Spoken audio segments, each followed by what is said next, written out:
चले बेटा, पिछली क्लास में हम लोगों ने कुछ क्वेश्चंस करे थे। चले उसको आगे बढ़ाते हैं हम।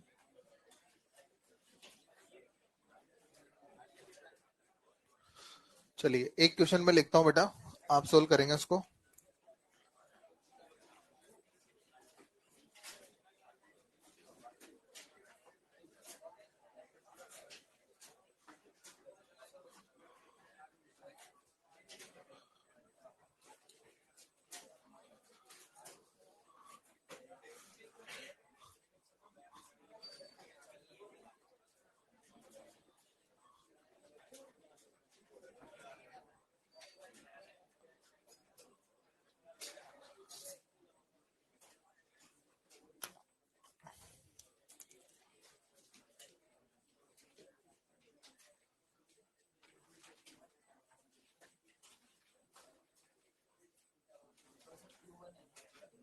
हाँ, -Q1। आपका क्वेश्चन ये है कि -Q1 पर फोर्स का एक्स कंपोनेंट आपको बताना है।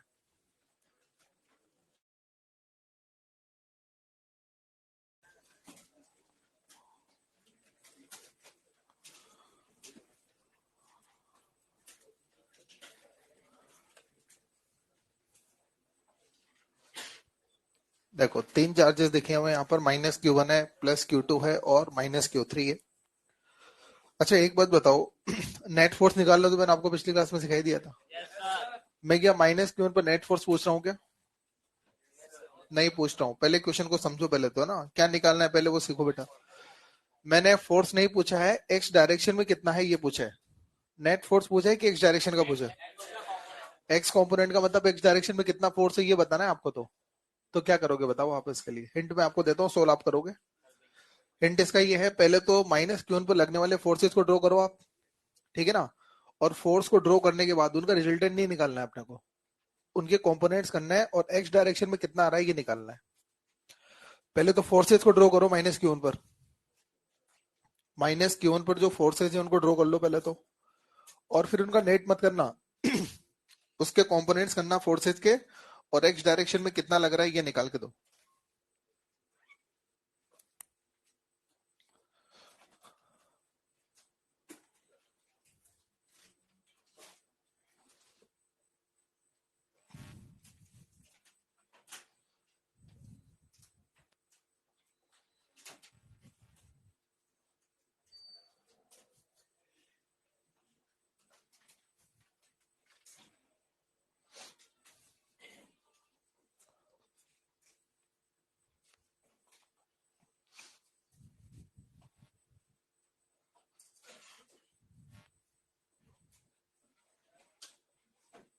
बताओ बेटा।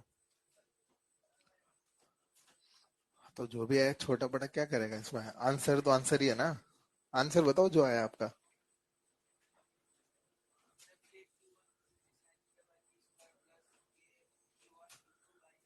हाँ सही आंसर है।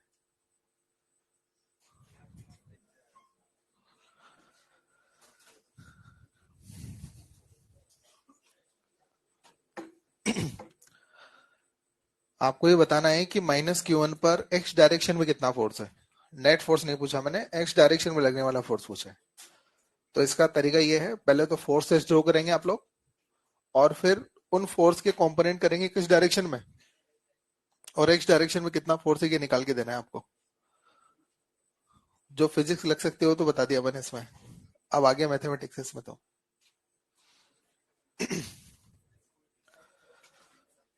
चलो देखो मैं सोल्व करता हूँ।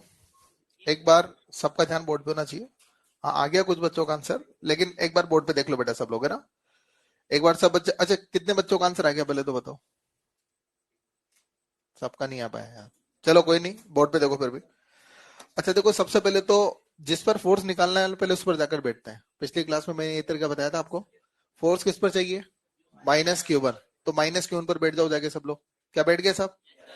उसके बाद क्या करेंगे, ये देखना है कि फोर्स कहां से लग रहा है। यस, दो जगह से फोर्स लग रहा है, एक तो +Q2 का लग रहा है और दूसरा -Q3 का लग रहा है। तो दोनों का फोर्स पहले ड्रॉ करेंगे हम लोग, और फोर्स ड्रॉ करना जानते हैं ना आप लोग। चलो सबसे पहले तो इस +Q2 का फोर्स ड्रॉ करते हैं। ये माइनस है और ये प्लस है, अट्रैक्शन है रिपल्शन है? अट्रैक्शन है। तो टुवर्ड्स चार्ज या अवे? तो टुवर्ड्स चार्ज, तो टुवर्ड्स चार्ज ये फोर्स मैंने ड्रॉ कर दिया और ये फोर्स क्या हो गया F2। अच्छा कौन कौन F2 का वैल्यू लिखवा सकता है बताओ जरा। F2 का वैल्यू डायरेक्शन मैंने दिखा दी, यहाँ पर सिर्फ मैग्नीट्यूड लिखना है और मैग्नीट्यूड में अपन साइन को नहीं लेते, याद है। तो बोलो जब F2 लिखोगे तो क्या आएगा, K Q1 Q2 divide by A square, ये F2 हो गया ना। Q2 के कारण लगने वाला फोर्स F2 मान लिया मैंने। अच्छा दूसरा फोर्स कहां से लग रहा है, माइनस Q3 से लग रहा है और ये भी माइनस और ये भी माइनस, अट्रैक्शन रिपल्शन टुवर्ड्स या अवे, अवे, तो फोर्स इस डायरेक्शन में होगा, यस और नो। और ये फोर्स आपका हो गया F3। बोलो F3 कौन कौन लिखा रहा है, जल्दी बोलो। F3 लिखवाना है तो F3 का वैल्यू बोलो क्या हो जाएगा, K Q1 Q3 अपॉन में बी स्क्वायर। मुझे दोनों का नेट निकालना है क्या, नहीं निकालना, मुझे x डायरेक्शन में फोर्स कितना है निकालना। तो x डायरेक्शन का फोर्स निकालने के लिए पहले आप x डायरेक्शन में कंपोनेंट करोगे। अब देख बेटा कंपोनेंट वगैरह किस तरह से करेंगे जरा ध्यान से देखना। अच्छा अगर ये एंगल थीटा है ना तो ये एंगल भी थीटा होगा, मानते हो। तो देखो F3 का एक कंपोनेंट तो मैं इधर कर लूंगा, F3 का ये कंपोनेंट होगा F3 cos थीटा और F3 का ये वाला कंपोनेंट F3 sin थीटा। क्या F3 के कंपोनेंट्स हो गए, F2 का कंपोनेंट करने की जरूरत नहीं क्योंकि ये ऑलरेडी एक्स डायरेक्शन में, यस और नो। तो आपको क्या देखना है, नेट फोर्स देखना है कि एक्स डायरेक्शन में देखना है। तो बताओ कितने फोर्स है एक्स डायरेक्शन में, दो, कौन कौन से, एक तो F2 है और दूसरा, बस दोनों को जोड़ दो तो नेट फोर्स एक्स डायरेक्शन में आ जाएगा। तो यहाँ पर फोर्स ऑन माइनस क्यू कौन से डायरेक्शन में है, एक्स डायरेक्शन में। तो बोलो बेटा कितना हो जाएगा, F2 plus F3 sine theta. और F2 F3 का वैल्यू यहां से पुट कर दो। तो F2 का वैल्यू जब आप पुट करोगे तो ये आपके पास आएगा K Q1 Q2 अपॉन ए स्क्वायर और F3 का वैल्यू आएगा K Q1 Q3 अपॉन में बी स्क्वायर और ये आ जाएगा साइन थीटा। बोलो क्लियर है, किसी को कोई कंफ्यूजन हो तो पूछ लो इसमें, नहीं है। अच्छा मान लीजिए अगर मैं वाई कंपोनेंट पूछता तो निकाल देते, कौन कौन वाई कंपोनेंट निकाल देते, बोलो वाई कंपोनेंट क्या होता, वाई डायरेक्शन में एक ही फोर्स है, कौन सा है, और कोई फोर्स वाई डायरेक्शन में। तो ये जो दिख रहा है ये वाई डायरेक्शन का कंपोनेंट हो गया, तो वाई कंपोनेंट हो जाता है इसका F3 cos थीटा। हम मैंने एक्स पूछा है तो उसका आंसर निकाल के रख दिया हमने।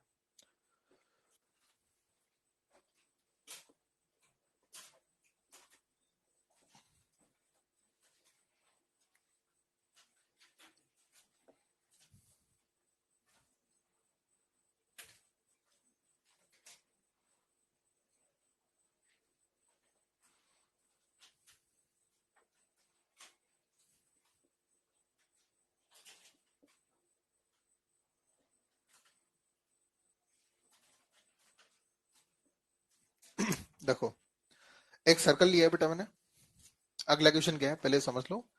एक सर्कल ले लिया मैंने, है ना।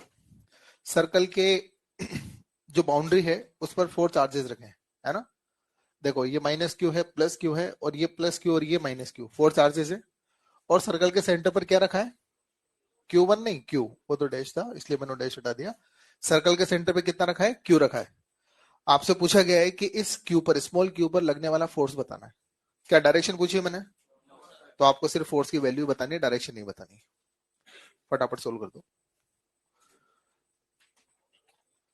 सेंटर वाले स्मॉल क्यू पर फोर्स बताओ।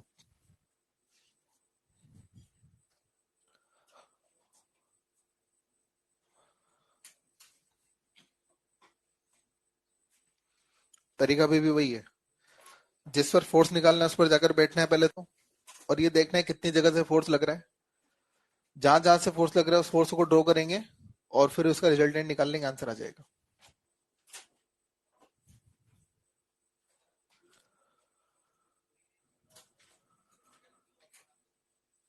4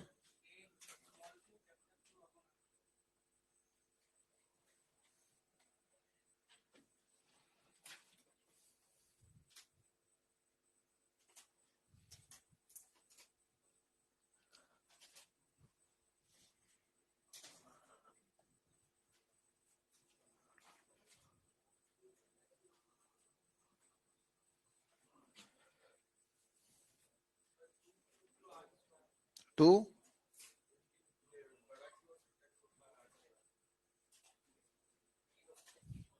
नहीं, जीरो भी नहीं, 2 फिर क्यू स्क्वायर, कौन सा वाले क्यू का स्क्वायर? बड़े वाले क्यू का स्क्वायर।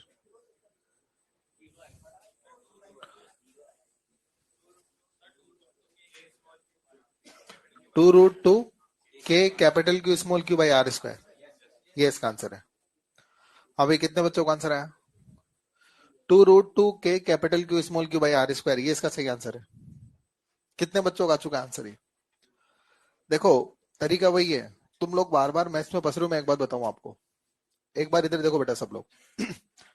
पहले तो अपन ये जानते कि यार अगर आंसर नहीं आ रहा तो उसके पीछे रीजन क्या है ना?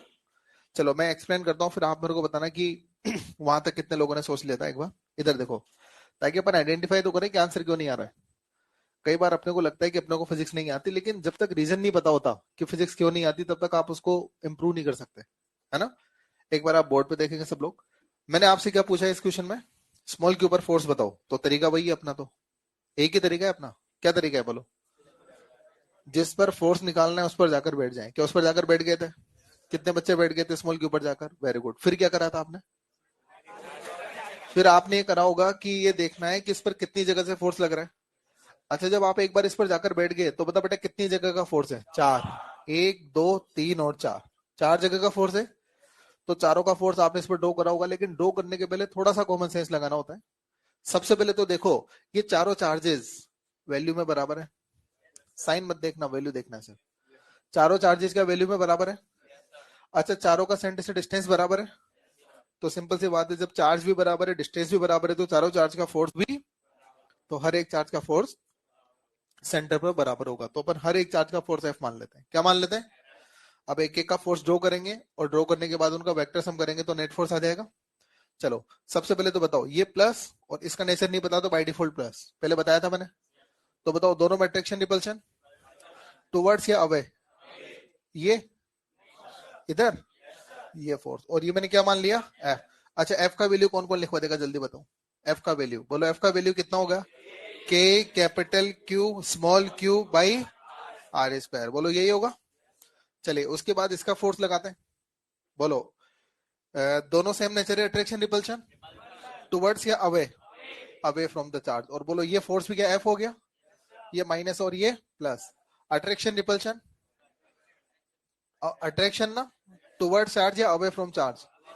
Towards charge. तो बोलो ये एफ हो गया, ये माइनस और ये प्लस। अट्रैक्शन रिपल्शन तो टुवर्ड्स द चार्ज, और ये एफ हो गया। यहां तक कितने बच्चों ने कर लिया था बताओ?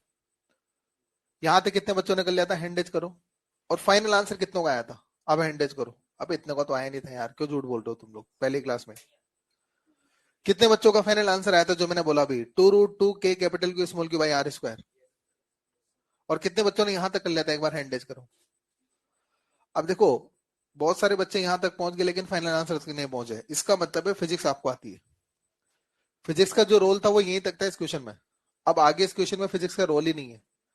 आगे इस क्वेश्चन में वेक्टर काम आ रहा है बस।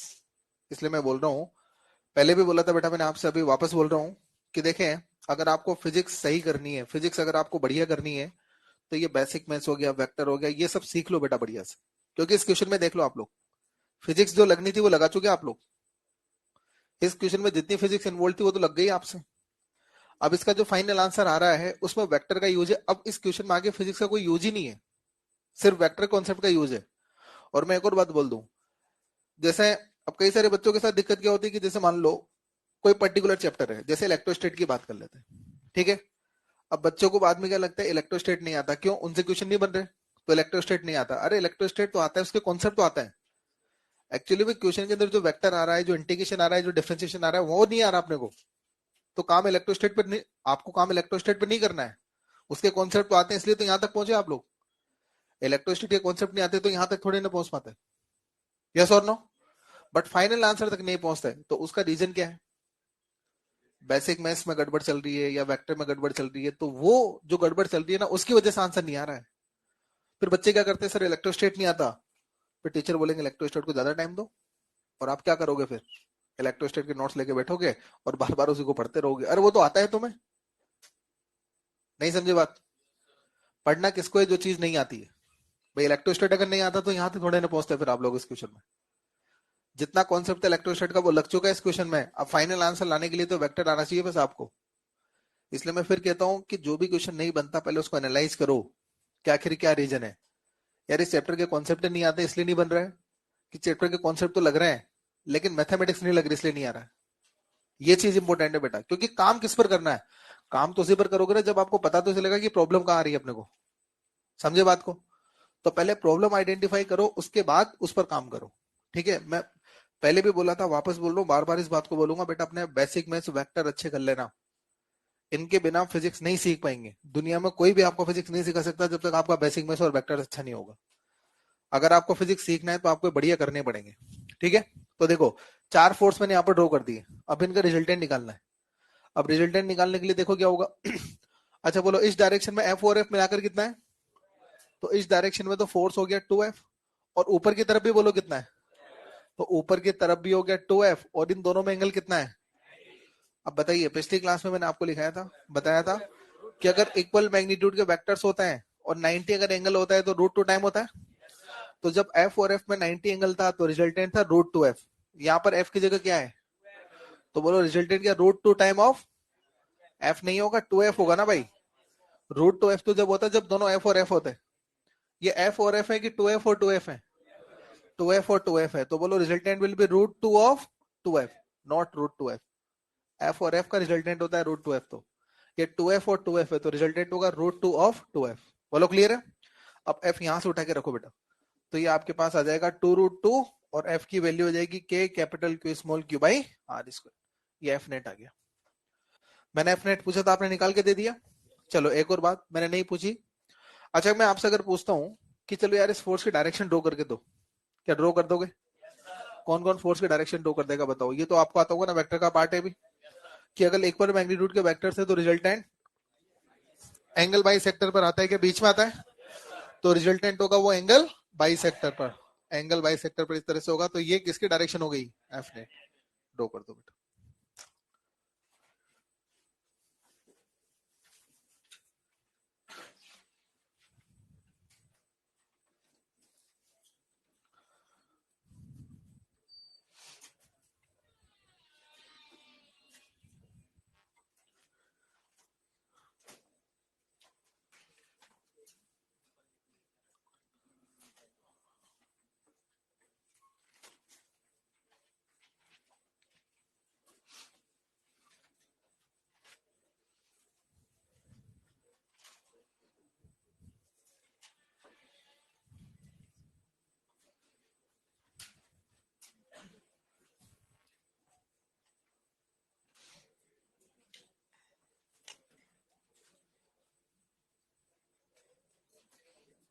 हो गया ना ये।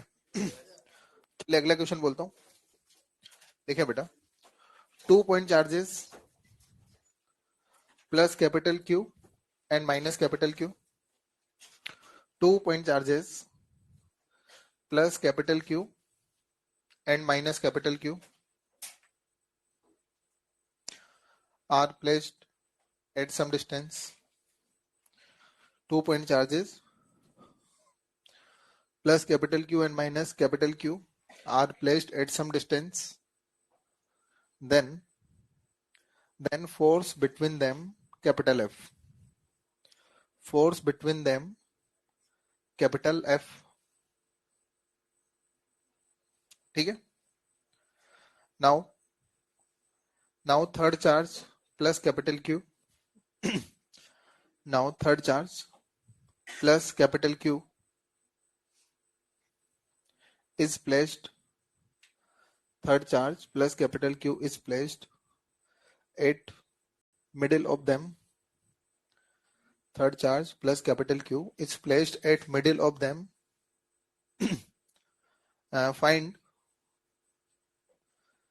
Find force and direction. Find force and its direction. Find force and its direction on charge placed at center. Sorry, placed at middle. Find force and direction on charge placed at middle.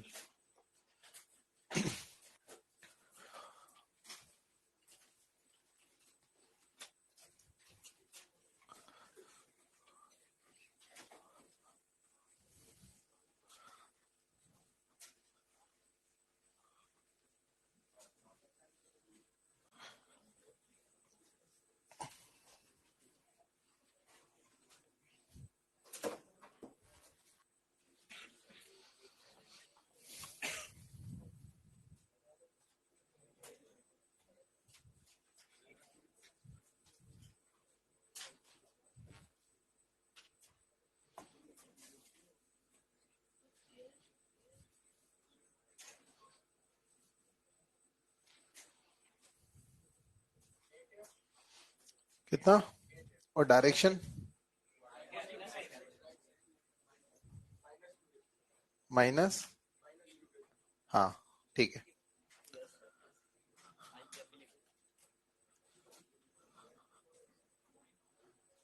चलिए कितने बच्चों का answer है क्या बताओ, कितना answer है बेटा? 8। हाँ बोलो कितने बच्चों का आंसर है बोलो? 8F। हाँ जी, कितने बच्चों का आंसर 8F आ रहा है इसमें? चलिए सही आंसर है। इधर देखो आप एक बार, और डायरेक्शन है टुवर्ड्स माइनस क्यू। डायरेक्शन क्या आ रही है? फोर्स तो 8F होगा और डायरेक्शन है टुवर्ड्स माइनस क्यू। तो देखो सबसे पहले तो जो आपका क्वेश्चन बोल रहा है उसको अकॉर्डिंग डायग्राम बनाते हैं इसका। पहले तो आपका क्वेश्चन बोल रहा है कि 2 पॉइंट चार्ज है, प्लस क्यू और माइनस क्यू, है ना? तो एक चार्ज तो मैंने यहाँ पर प्लस क्यू ले लिया और एक चार्ज मैंने माइनस क्यू ले लिया, सेपरेशन मैंने आर मान लिया दोनों का, है ना?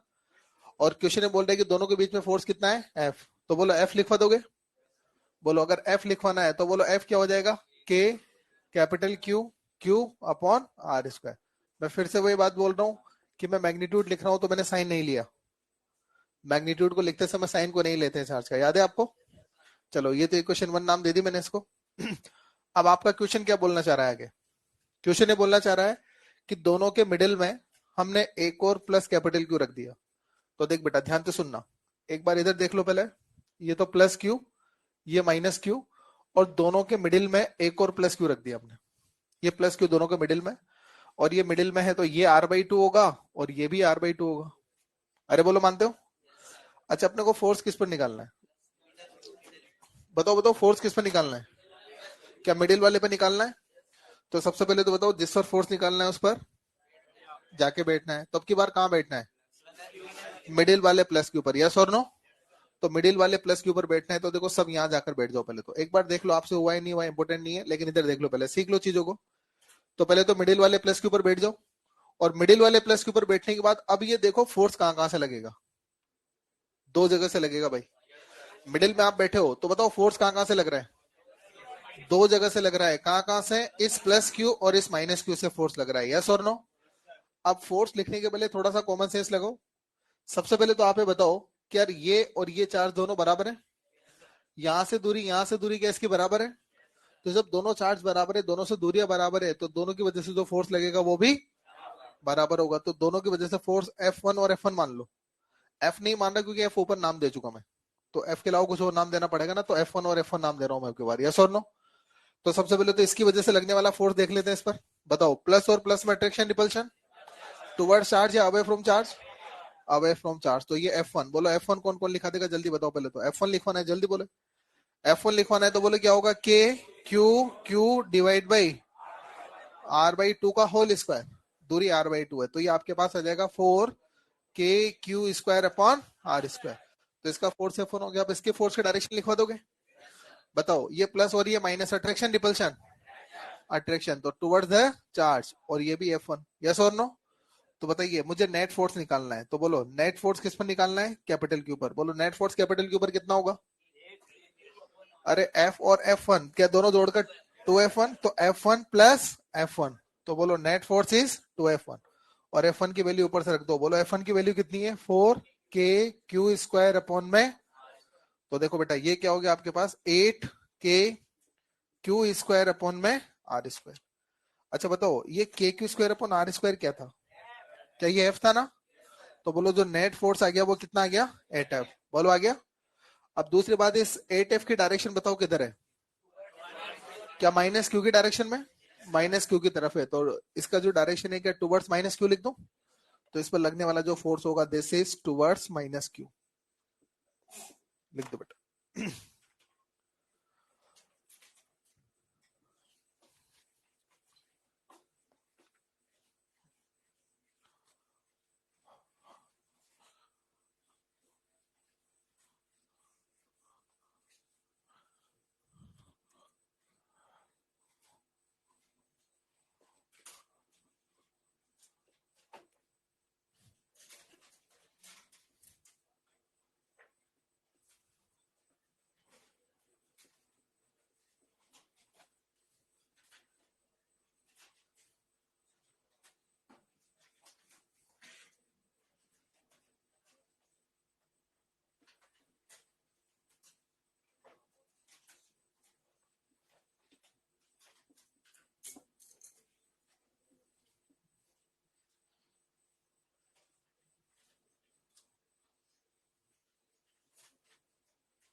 चलो बेटा देखो, आपने वेक्टर के अंदर एक रूल देखा था, एक कॉन्सेप्ट था वेक्टर के अंदर, मैं आपको याद दिलाता हूँ।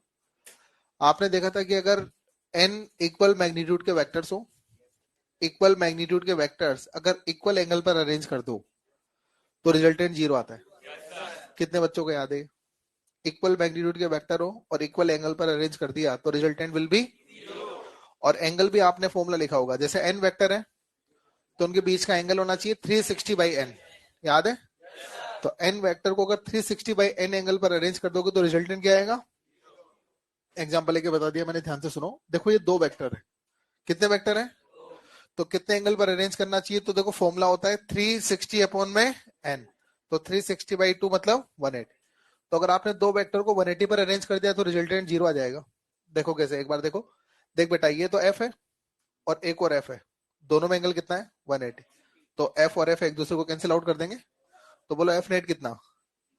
तो बता बेटा, इस केस में जो f नेट होगा क्या वो जीरो आएगा ना? इस केस में f नेट जीरो आएगा। अच्छा, यहाँ पर कितने वेक्टर हैं? तीन। तो यहाँ पर अगर आप देखोगे तो जो एंगल होगा ना, एंगल, बोलो एंगल कितना होना चाहिए? 360 बाई 3। तो अगर आपने तीन इक्वल वेक्टर्स को 120 पर अरेंज कर दिया तो रिजल्टेंट जीरो आ जाएगा। यस और नो? देखो जरा, ये एफ है, एक और एफ और एक और एफ, और तीनों के बीच में एंगल क्या है?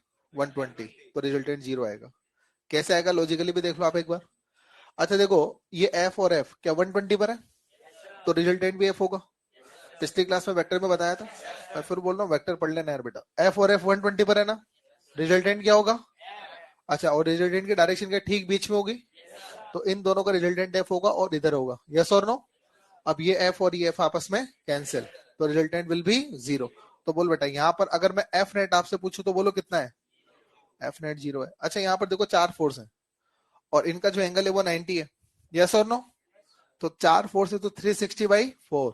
तो अगर चार फोर्स को आपने 90 एंगल पर अरेंज कर दिया तो रिजल्टेंट कितना आ जाएगा? जीरो आएगा। अच्छा देखो, जीरो किस तरह से आ रहा है वो भी देख लो। ये एफ और ये एफ अपोजिट है, आपस में कट गए। ये एफ भी आपस में अपोजिट है तो ये भी कट गए। तो बोलो नेट कितना? तो अगर मैं आपसे बोलूं कि बताइए नेट फोर्स कितना होगा? जीरो। बोलो क्लियर है? तो अपन बोल सकते हैं कि अगर n इक्वल मैग्नीट्यूड के वेक्टर्स अगर इक्वल एंगल ऑफ सेपरेशन पर अरेंज कर दिए तो रिजल्टेंट उन सभी का कितना आ जाएगा? जीरो। और एंगल ऑफ सेपरेशन क्या होना चाहिए उन n वेक्टर्स में? n वेक्टर है तो angle of separation will be 360 degree upon में n। बोलो क्लियर है? तो नोट लगा के स्टेटमेंट लिख लो पहले तो। लिख लो, if n vectors, small n vectors, if n vectors are arranged, if n vectors are arranged,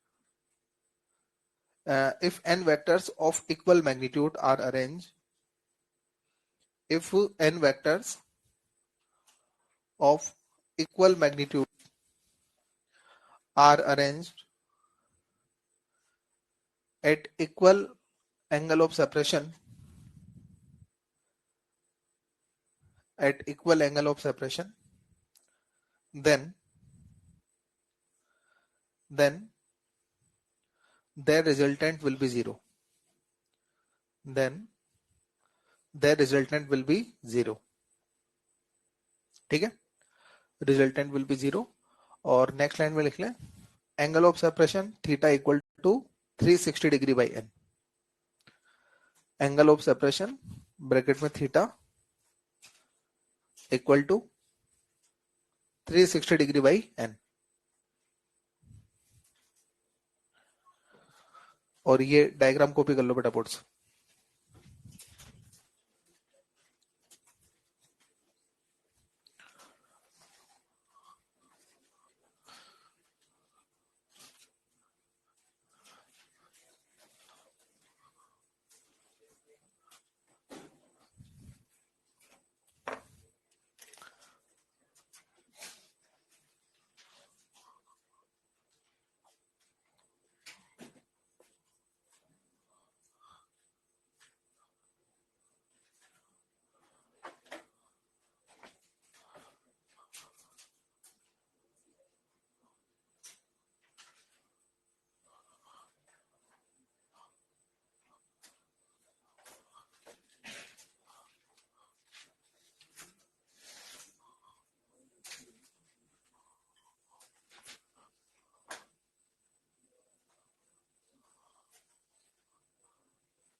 ये जो कॉन्सेप्ट अभी दिया ना आपको, इसको इम्प्लीमेंट करते देखो।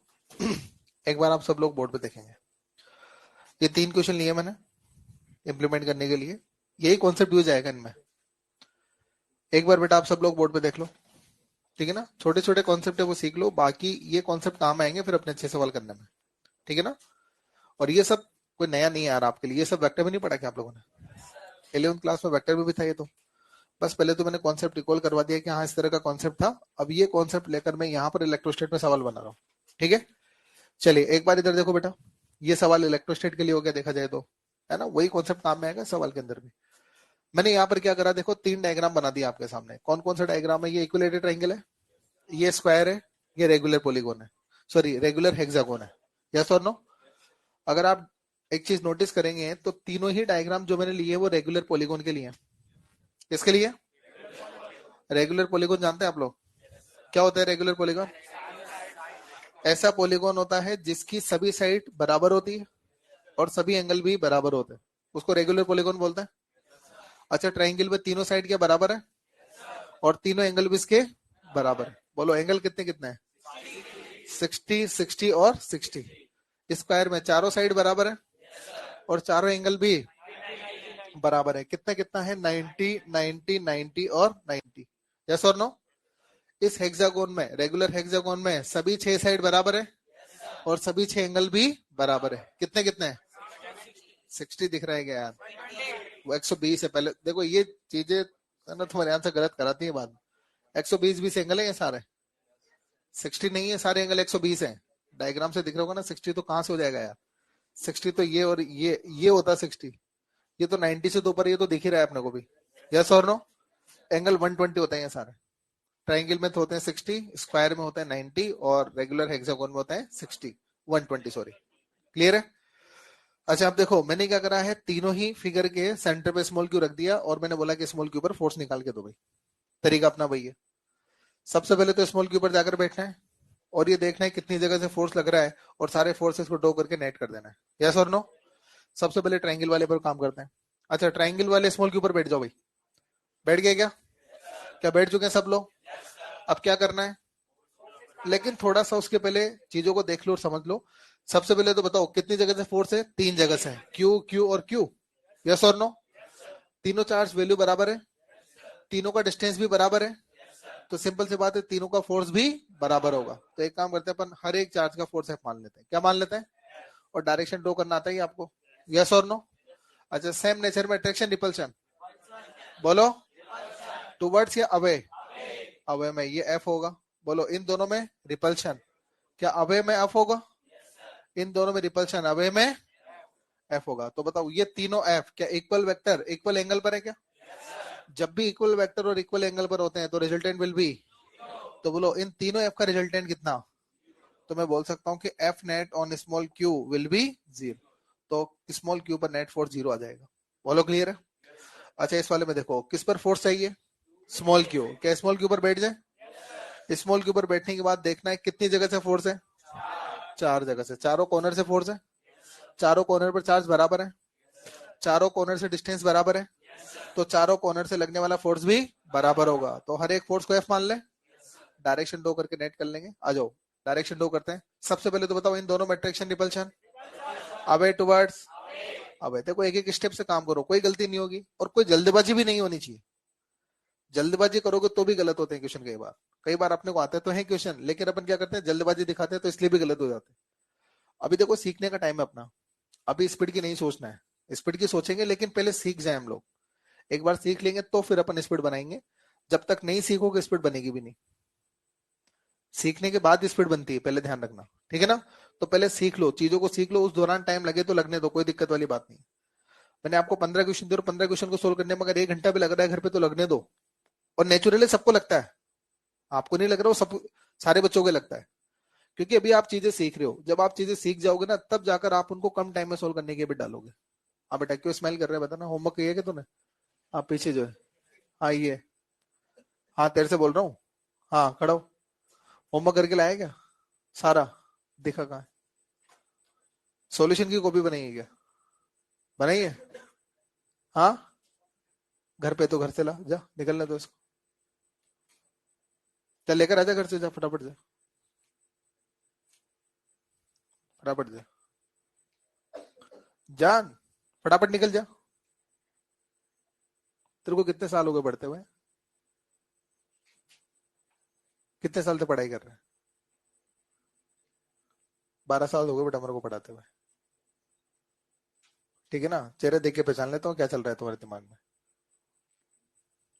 ठीक है ना, बैठ जा भी तो। इधर देखो आप, तो ध्यान से सुनो। ये चार चार्ज है, चार कॉर्नर पे रखे हैं। इन सभी का फोर्स जो है स्मॉल के ऊपर निकालना था। इन दोनों के बीच में अट्रैक्शन नहीं रिपल्शन है? रिपल्शन है, तो अवे में एफ आएगा। इन दोनों में क्या है? रिपल्शन, तो अवे में क्या आएगा? एफ आएगा। इन दोनों में, तो अवे में एफ आएगा, और इन दोनों में रिपल्शन, तो इसका भी अवे में एफ आएगा। बोलो क्लियर है? अच्छा बताओ, चार वेक्टर है, इक्वल एंगल पर है, तो रिजल्टेंट विल बी, तो बता बेटा यहाँ पर स्मॉल के ऊपर बोलो नेट फोर्स कितना आएगा? स्मॉल के ऊपर नेट फोर्स आ जाएगा 0। क्लियर है? अच्छा इसको भी सोल्व करवा दोगे क्या? कौन कौन सोल्व करा देगा? तरीका वही है, पहले तो स्मॉल के ऊपर बैठना है, उसके बाद देखना है कितनी जगह से फोर्स है, क्या 6 जगह से? अच्छा सारे के सारे चार्ज बराबर है, सारे चार्ज से डिस्टेंस भी बराबर है, तो सारे चार्ज की वजह से लगने वाला फोर्स भी बराबर। और डायरेक्शन ड्रॉ कर दोगे आप? तो देख बेटा यहाँ पर जाकर बैठ गया, तो सबसे पहले तो बोलो इन दोनों में रिपल्शन, अवय में एफ, इन दोनों में रिपल्शन, अवय में repulsion F, repulsion F, repulsion है तो एफ, और यहाँ भी रिपल्शन है तो एफ। क्या 6 वेक्टर ड्रॉ कर दिए? सारे वेक्टर इक्वल हैं और इक्वल एंगल पर भी हैं, तो इक्वल वेक्टर्स अगर इक्वल एंगल पर होते हैं तो रिजल्टेंट क्या 0 आ जाता है? तो बताइए यहाँ पर जो एफ नेट आएगा स्मॉल के ऊपर बोलो कितना आएगा? ये सब वेक्टर का कॉन्सेप्ट लगा के बोल दिया मैंने। अब यहाँ से मैं एक इलेक्ट्रोस्टैट का कॉन्सेप्ट भी आपको दे देता हूँ, ध्यान से सुने। अगर मेरे पास में एक रेगुलर पॉलीगॉन है और उसके कॉर्नर्स पर, रेगुलर पॉलीगॉन के कॉर्नर्स पर अगर आइडेंटिकल चार्जेस हो, आइडेंटिकल चार्जेस का मतलब क्या होता है? आइडेंटिकल चार्जेस का मतलब होता है वैल्यू भी सेम होनी चाहिए और नेचर भी सेम होना चाहिए। वैल्यू और नेचर अगर सेम होती है तो उनको आइडेंटिकल बोलते हैं बेटा। क्या बोलते हैं? तो अगर मेरे पास एक रेगुलर पॉलीगॉन हो और उसके कॉर्नर्स पर अगर आइडेंटिकल चार्जेस रख दिए जाएं तो सेंटर वाले चार्ज पर नेट फोर्स 0 आता है। रेगुलर पॉलीगॉन के कॉर्नर्स पर क्या रख दो? आइडेंटिकल चार्ज, वैल्यू में भी सेम और नेचर में भी सेम रख दे, तो सेंटर वाले पर नेट फोर्स कितना आता है? देखो ना, ये कॉर्नर्स पर, तीनों कॉर्नर्स पर आइडेंटिकल है, क्यू क्यू और क्यू, क्या आइडेंटिकल है? अच्छा बताओ, अगर मैं वैल्यूज इस तरह से देता क्यू क्यू और माइनस क्यू, आइडेंटिकल है कि नहीं है? आइडेंटिकल। तो फिर अब फोर्स 0 होता है या नहीं होता, ये मुझे निकाल के देखना पड़ता, यस और नो? और क्या फोर्स निकाल सकते थे? वही 3 फोर्स ड्रॉ करते हैं, फिर तीनों का वेक्टर सम करते हैं तो नेट फोर्स आता है। लेकिन अगर आइडेंटिकल है तो आपको सोल्व करना ही नहीं है, डायरेक्ट 0 बोलना है। आइडेंटिकल नहीं हो तो सोल्व करना है, लेकिन आइडेंटिकल हो तो बिना सोल्व के सीधा आंसर क्या बोलना है? 0 बोलना है। बात समझ में आई? अच्छा अगर ये माइनस क्यू, ये माइनस क्यू और ये माइनस क्यू होता तो अभी भी आइडेंटिकल है। आइडेंटिकल का मतलब एक ही है कि तीनों का वैल्यू सेम हो और तीनों का नेचर सेम हो, यस और नो? अच्छा अगर मान लीजिए एक होता 2Q, एक होता Q और एक होता Q, आइडेंटिकल नहीं है। आइडेंटिकल का मतलब तीनों का वैल्यू भी सेम हो और नेचर भी सेम हो, यस और नो? अगर एक क्यू है तो तीनों क्यू, एक 2Q है तो तीनों ही 2Q हो, एक माइनस क्यू हो तो तीनों ही माइनस क्यू हो। तो नेचर और मैग्नीट्यूड अगर सेम आ रहा है तो उस केस में आइडेंटिकल बोलेंगे, और आइडेंटिकल के केस में सेंट वाले पर नेट फोर्स कितना आता है? 0 आता है। क्लियर है? तो लिख लो बेटा, नोट करके लिख लो फ्रेंड में। If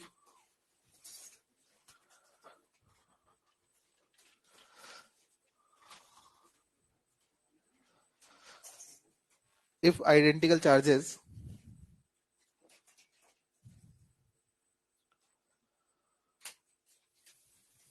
if identical charges are placed if identical charges are placed at corners of regular polygon, if identical charges are placed at corners of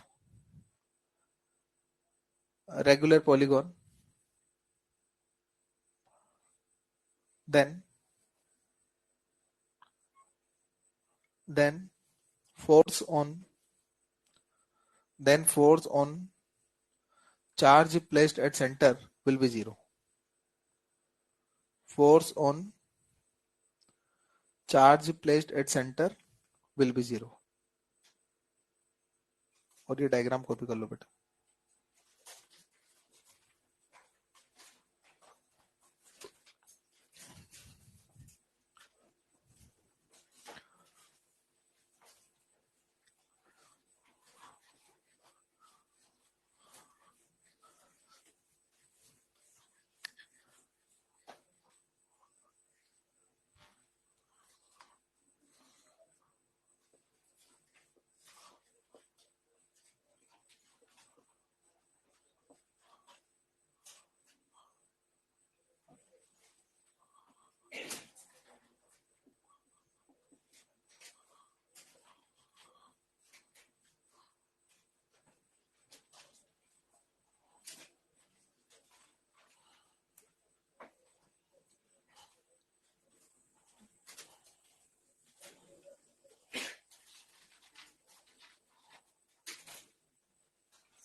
ये कॉपी करने के बाद एक क्वेश्चन लिखा है मैंने बोर्ड पे, आपको सोल्व करना है इसको.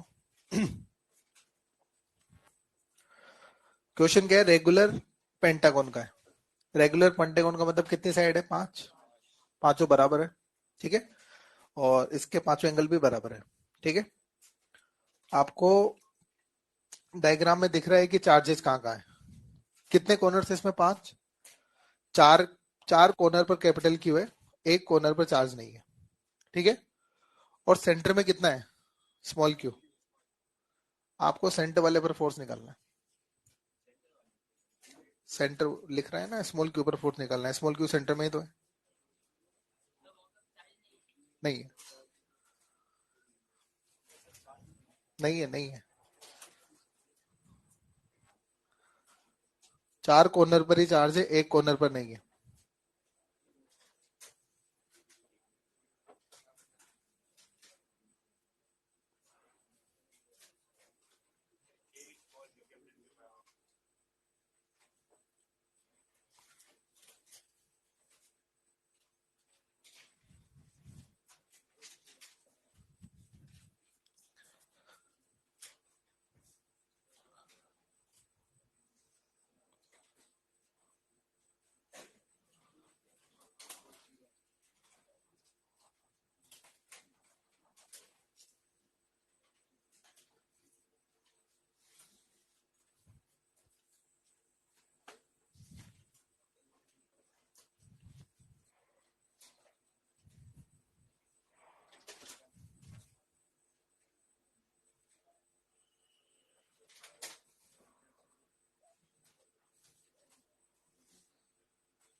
क्या? कितना?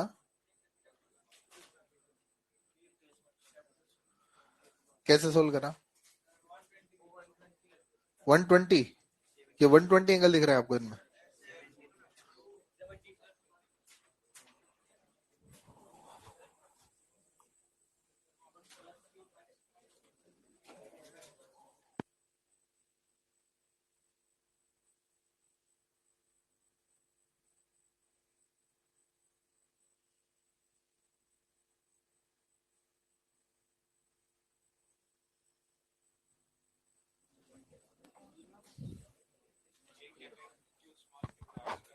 कैसे?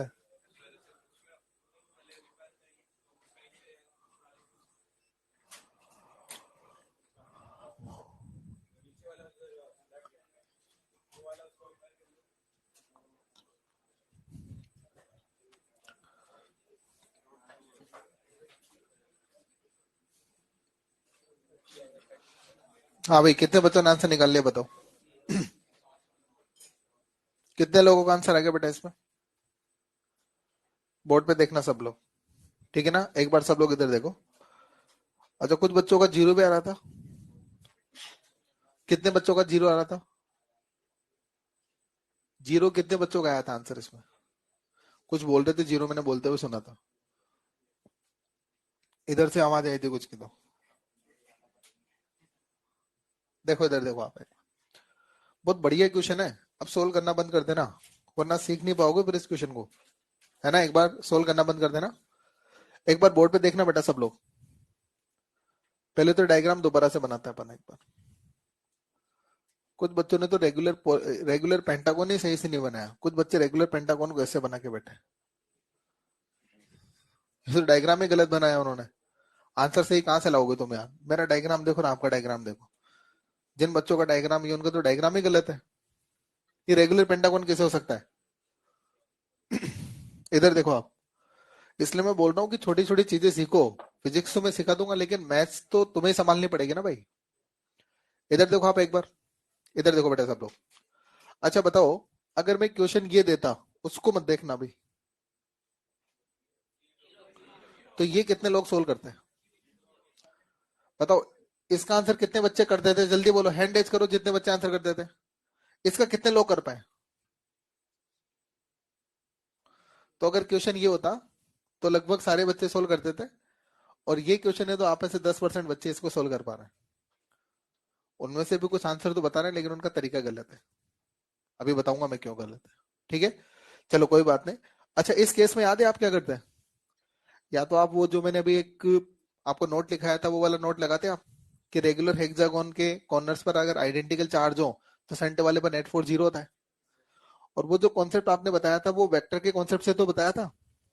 अभी वेक्टर का कॉन्सेप्ट लिया था ना आपने, अगर इक्वल वेक्टर इक्वल एंगल पर अरेंज हो तो रिजल्टेंट जीरो आता है। अरे याद है ना? तो देखो, आप इसको इस तरह से जीरो बोलते, पहले तो आप इस पर जाकर बैठते। तरीका यही तो होता है, एक बार इधर देखना, पूरा फोकस पूरा अटेंशन रखना, तब जाकर समझ में आएगा क्वेश्चन, वरना ऊपर से निकल जाएगा। आप क्या करते हैं, इस वाले पर फोर्स निकालना है, इस वाले पर जाकर बैठते हैं। अब कितने चार्ज का फोर्स है? 5 का, तो पांचों का फोर्स बनाते हैं। यस और नो? इसकी वजह से, अच्छा, पांचों की चार्ज की वैल्यू बराबर है, पांचों की डिस्टेंस बराबर है, तो पांचों का फोर्स भी बराबर होता। यस, इसकी वजह से क्या लग रहा है? एफ।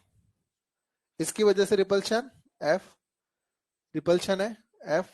ये भी रिपल्शन है, एफ। और ऊपर वाले का भी रिपल्शन है, तो एफ। अरे यस और नो? तो ये 5 वेक्टर हो गए, पांचों वेक्टर इक्वल एंगल पर है। क्या एंगल बता सकते हो उनके बीच का? कौन कौन एंगल बता देंगे, जल्दी बताओ, इनके बीच का एंगल कितना है? तो एंगल जब निकालोगे तो 360 डिवाइड बाई 5, तो इनके बीच का एंगल है 72 डिग्री। यस और नो? तो ये 72 72 सारे एंगल 72 है, तो रिजल्टेंट कितना? जीरो। अच्छा, ये होता तो सारे, मतलब ये होता तो नेट जीरो होता, लेकिन मैंने जो डायग्राम दिया उसमें ये वाला चार्ज नहीं है, और ये चार्ज नहीं है, तो इसका ये फोर्स भी नहीं होगा फिर तो। यस और नो? इसका मतलब आपके सेंटर वाले के ऊपर ये 4 फोर्स है। कितने फोर्स है? अब कुछ बच्चे इसको इसके इससे कैंसिल कर रहे हैं। अरे कैंसिल जब करते हो जब 180 एंगल होता है, इनके बीच का एंगल तो देखो आप एक बार। ये कितना है? ये कितना? ये कितना? तो इस एफ और इस एफ में 216 एंगल हो गया। इस एफ और इस एफ में कितना एंगल है? 216 डिग्री। अरे यस और नो? इस एफ और इस एफ में 72, इस एफ और इस एफ में 144।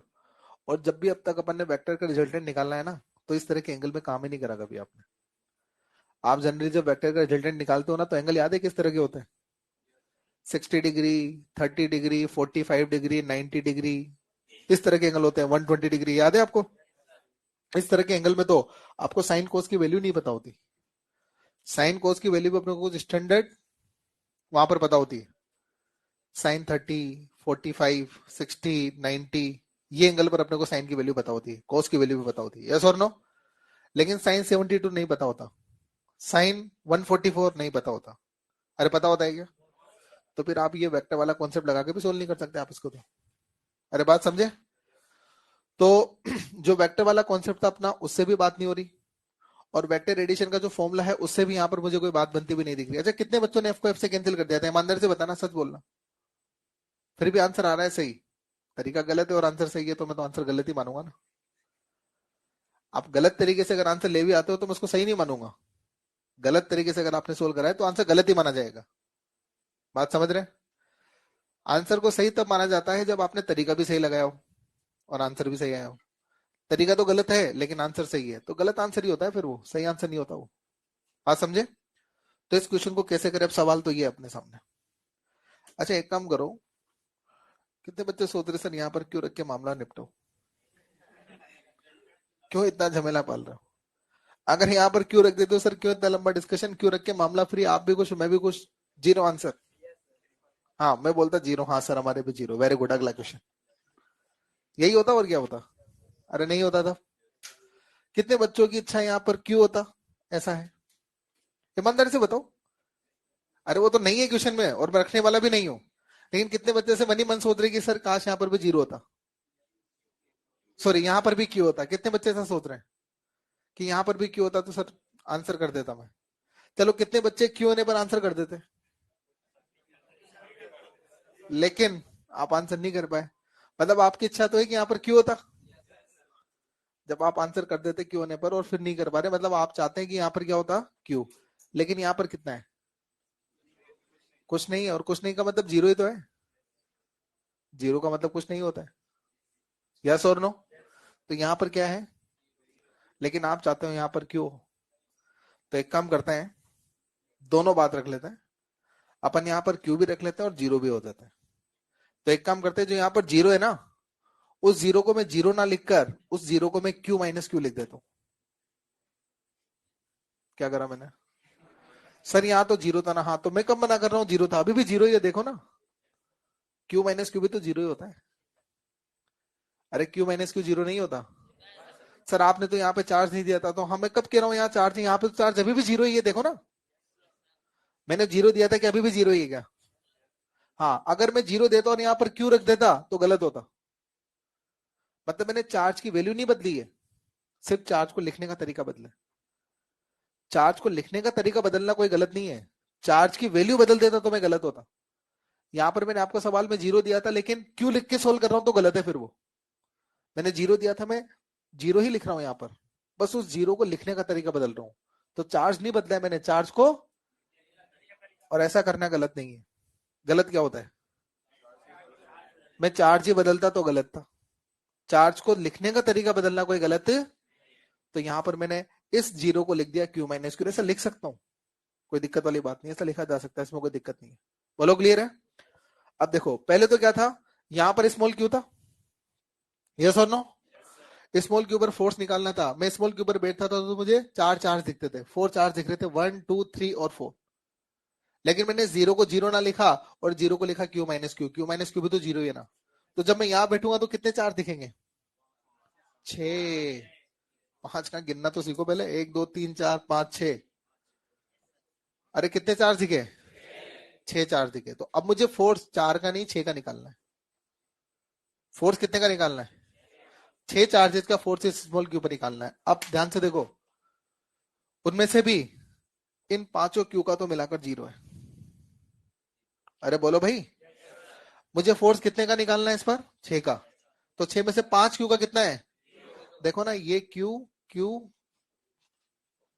जिनको सर्कल किया उनका तो मिलाकर जीरो आ गया सेंटर पे, अरे यस और नो? तो जो 6 नंबर का रह गया उसके कारण जो फोर्स लगेगा, क्या भाई नेट फोर्स है क्या? तो आप इसको ऐसे कर दो, देखो आप इसको ऐसे कर, देखते जाओ बस, बोलना नहीं है अभी। ये हो गया, ये स्मॉल क्यू और ये माइनस क्यू, ये सेपरेशन कितना? आर। तो बताओ क्या स्मॉल क्यू पर फोर्स लिखवा दोगे? तो बताओ कौन कौन स्मॉल क्यू पर फोर्स लिखा देगा? F net on small q, बोलो कितना होगा? के capital Q small Q by R. वापस बोल रहा हूँ, मैग्नीट्यूड लिखा है इसलिए मैंने साइन नहीं लिया। बोलो क्लियर है? तो ये माइनस के ऊपर लगने वाला फोर्स, क्या फोर्स के डायरेक्शन में लिखा दोगे? कौन कौन फोर्स के डायरेक्शन लिखा देगा, जल्दी बोलो। अट्रैक्शन है रिपल्शन है? अट्रैक्शन, तो ये फोर्स की डायरेक्शन, तो ये एफ नेट की डायरेक्शन होगी। अब ये कितने बच्चों के बात समझ में आ गई, कितने बच्चों के बात नहीं समझ में आई, बताओ। क्लियर है? अच्छा एक और बात देखो, सुनो सब ध्यान से, जैसे मैं थोड़ा यहाँ पे चेंज कर रहा हूँ, अगर मान लो मेरा सवाल यहाँ पर ये होता तो क्या इसको सोल्व कर देते? कितने बच्चे सोल्व कर देते बताओ इसको? क्या करते उस केस में? क्यू, क्यू, और आप चाहते हैं यहां पर भी क्यू हो जाए, लेकिन यहां पर कितना दिया है, तो क्या करते हैं, इस 2 क्यू को मैं लिख देता क्यू प्लस क्यू, तो जहां पर 3 4 थे वहां पर मैंने 4 बना दिए, यस और नो? तो पहले 3 का फोर्स निकालना था, उसकी जगह 4 का फोर्स निकालूंगा, और 4 में से अगर आप देखोगे तो ये 3 का मिलाकर तो 0 आ रहा है। किस किस के बात समझ में आएगी? अरे ऐसा कर सकते हैं ना? अच्छा मान लो अगर मैं यहाँ पर माइनस क्यू लिखता तो क्या करते? क्या सोल्व करते थे? कितने बच्चे सोल्व करते थे? बोलो बोलो, माइनस क्यू होता तो क्या करता? क्यू क्यू, और मैं यहाँ पर भी क्यू रखने की सोचता, तो मैं इस माइनस क्यू को लिखता प्लस क्यू माइनस 2 क्यू। अरे समझ गए बात? देखो 400 वही है ना, 400 माइनस क्यू ही है यहाँ पर, बस माइनस क्यू को लिखने का तरीका बदला है। माइनस क्यू को लिखा मैंने Q minus 2 Q, Q minus 2 Q भी तो माइनस क्यू होता है ना। इस तरह से सोल्व करता मैं इसको। क्लियर है? और पता है सेम क्वेश्चन आप ग्रेविटेशन में लगा सकते हैं, सेम कॉन्सेप्ट आप ग्रेविटेशन में लगा सकते हैं भाई। ग्रेविटेशन में से सवाल नहीं थे? अरे थे ना, तो वहां पर भी एक कॉन्सेप्ट लगा सकते हो आप लोग। जिस कॉर्नर पर चार्ज नहीं है वहां पर प्लस एम माइनस एम रख सकते हो, और सोल्व कर लो, कम टाइम में आंसर आ जाएगा वहां पे। लिख दो फटाफट से।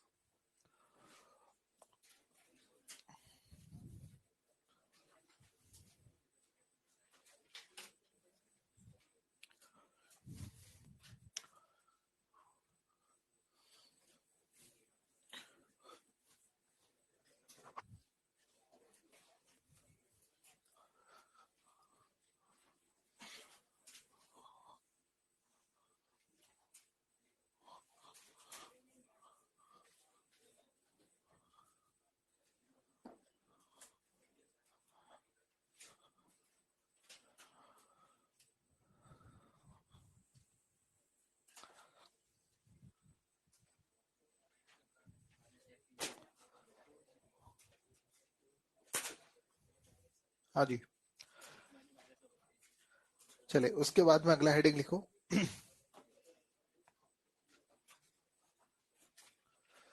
नेक्स्ट हेडिंग है equilibrium of charge particles. Next heading equilibrium of charge particles.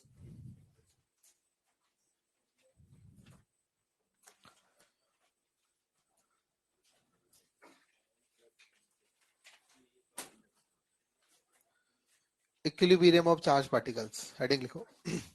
देखो अब जो सवाल हम करने जा रहे हैं ना, सेम क्वेश्चन आपने ग्रेविटेशन में कर रखे हैं। मैं याद दिलाता हूं आपको, आपने ग्रेविटेशन में किस तरह के सवाल करे थे। इधर देखो बेटा एक बार, ग्रेविटेशन में सर ने ऐसे सवाल कराए होंगे कि जैसे एक मास ले लिया, मान लीजिए कि 4m, एक मास ले लिया, मान लीजिए कि m, डिस्टेंस हो गया इनके बीच में मान लो r। यस और नो? तो सर ने आपसे कहा होगा कि ऐसा पॉइंट ढूंढिए जिस पॉइंट पर तीसरे पार्टिकल को अगर मैं रख दूं तो उस पर फोर्स 0। याद है? या सर ने ऐसा सवाल दिया होगा कि ऐसा पॉइंट ढूंढिए जहां पर ग्रेविटेशन फील्ड 0। ऐसा सवाल करे थे क्या? कितने बच्चों को याद है ऐसा सवाल करा था आपने ग्रेविटेशन में 11th क्लास में? करा था? अच्छा तो फिर ये भी याद होगा कि वहां पर कोई फॉर्मूला भी लिखा था। कितने बच्चों को याद है कोई फॉर्मूला लिखा था? मैं फॉर्मूला नहीं पूछ रहा भाई, कितने बच्चों को याद है कोई फॉर्मूला लिखा था? कितने बच्चों को फॉर्मूला याद है? हैंड रेज करो, कितने बच्चों को फॉर्मूला याद है? अब ऐसा सवाल आपने करा था, ये सारे बच्चों को याद है, लेकिन फॉर्मूला आप में से सिर्फ कुछ ही एक बच्चों को याद है। तो यहां पर भी सेम क्वेश्चन बनेंगे। वहां पर मैं M1 M2 के लिए पॉइंट ढूंढता था जहां पर तीसरा चार्ज रखने पर, तीसरा मास रखने पर फोर्स 0 लगे। यस और नो? तो यहाँ पर मैं M1 M2 की जगह क्या ले लूंगा? Q1 Q2। और सेम क्वेश्चन यहाँ पर भी पूछूंगा। अब आपको वहां पर भी फॉर्मूला याद नहीं है तो मैं यहाँ पर लिखवाऊंगा ही नहीं, आपको लिखवाऊंगा नहीं, क्योंकि अगर मैं यहाँ पर भी फॉर्मूला फॉर्मूला तो सेम ही है, वहां का यहाँ का, वहां का याद कर लोगे तो यहाँ का भी याद हो जाएगा। वहां पर आपके फॉर्मूले में जो M1 M2 थे वो Q1 Q2 से रिप्लेस हो जाएंगे बस। अब वहां का तो याद किया नहीं आप लोगों ने, तो यहाँ पे लिखाने से फायदा क्या? तो एक काम करता हूँ, मैं आपको इसका लॉजिक बताता हूँ। लॉजिक बताने के बाद तुम्हें फॉर्मूला याद ही नहीं करना पड़ेगा, न वहां का नहीं यहाँ का। याद है तो ठीक है, फॉर्मूला से कर सकते हो, वो आपकी चॉइस है। लेकिन मैं तो लॉजिक से बताता हूँ, लॉजिक के लंबे समय याद रहता है। फॉर्मूला तो क्या कुछ टाइम बाद भूल जाते हैं हम लोग, रिवीजन नहीं किया तो फॉर्मूला कुछ दिनों बाद भूल जाएंगे। लेकिन अगर मैं आपको लॉजिक बताऊंगा तो लॉजिक लंबे टाइम तक याद रहेगा, और वो लॉजिक आपके ये सवाल भी करा देगा और वहां का सवाल भी करा देगा। बात समझ रहे हैं? तो मैं कोई बिना कोई फॉर्मूला लगा के, बिना कोई फॉर्मूला लिखे ये क्वेश्चन सोल्व करूंगा, और सीधा लॉजिक बेस क्वेश्चन सोल्व करने जा रहे हैं हम लोग। ठीक है? अच्छा, उसके पहले बस मुझे एक बात समझा दो, इक्विलिब्रियम शब्द का मतलब क्या होता है? इक्विलिब्रियम शब्द का मतलब होता है कि नेट फोर्स जीरो। अगर मैं किसी पार्टिकल को इक्विलिब्रियम में बोल रहा हूँ, इसका मतलब मैं बोलना चाह रहा हूँ कि उस पार्टिकल पर लगने वाला नेट फोर्स कितना है? जीरो नेट फोर्स उस पार्टिकल पर है। समझते हो इस बात को? अब देखो, इक्विलिब्रियम में दो तरह की बात होगी। जैसे कोई चार्ज पार्टिकल का सिस्टम दे देंगे आपको, और उसमें किसी पर्टिकुलर चार्ज के इक्विलिब्रियम होने की बात करेंगे। किसी पर्टिकुलर चार्ज के इक्विलिब्रियम होने की बात करेंगे। तो अगर किसी पर्टिकुलर चार्ज के इक्विलिब्रियम पर बात हो रही है, मतलब उस पर्टिकुलर चार्ज पर फोर्स जीरो होगा। अगर एक पर्टिकुलर चार्ज इक्विलिब्रियम में है, तो उस पर्टिकुलर चार्ज पर ही फोर्स क्या होगा? लेकिन अगर आपका सिस्टम इक्विलिब्रियम में, आपका अगर पूरा सिस्टम इक्विलिब्रियम है, तो सिस्टम इक्विलिब्रियम होने का मतलब क्या होगा? उस सिस्टम के ईच एंड एवरी चार्ज पर फोर्स जीरो है। दो तरह के इक्विलिब्रियम पर बात करेंगे, किसी पर्टिकुलर चार्ज का इक्विलिब्रियम और दूसरा सिस्टम का इक्विलिब्रियम। तो पर्टिकुलर चार्ज इक्विलिब्रियम का मतलब क्या हुआ? उस पर्टिकुलर पर फोर्स जीरो है। और सिस्टम इक्विलिब्रियम का मतलब क्या हुआ? सिस्टम के ईच एंड एवरी चार्ज पर फोर्स जीरो है। ये डिफरेंस है सिस्टम इक्विलिब्रियम और पर्टिकुलर चार्ज इक्विलिब्रियम। क्लियर है बात? तो पहले अपन बात करेंगे एक पर्टिकुलर चार्ज की इक्विलिब्रियम की। तो फर्स्ट लिखें इसमें equilibrium of a point charge. Equilibrium of a point charge. फिर बात करेंगे बाद में इक्विलिब्रियम ऑफ अ सिस्टम, है ना? अभी पॉइंट चार्ज की बात कर रहे हैं। एक पर्टिकुलर चार्ज के इक्विलिब्रियम होने की बात कर रहे हैं, मतलब एक पर्टिकुलर चार्ज पर फोर्स जीरो होगा, इसका मतलब ये होगा, है ना? तो इसमें लिख लें आप equilibrium of a point charge में लिखें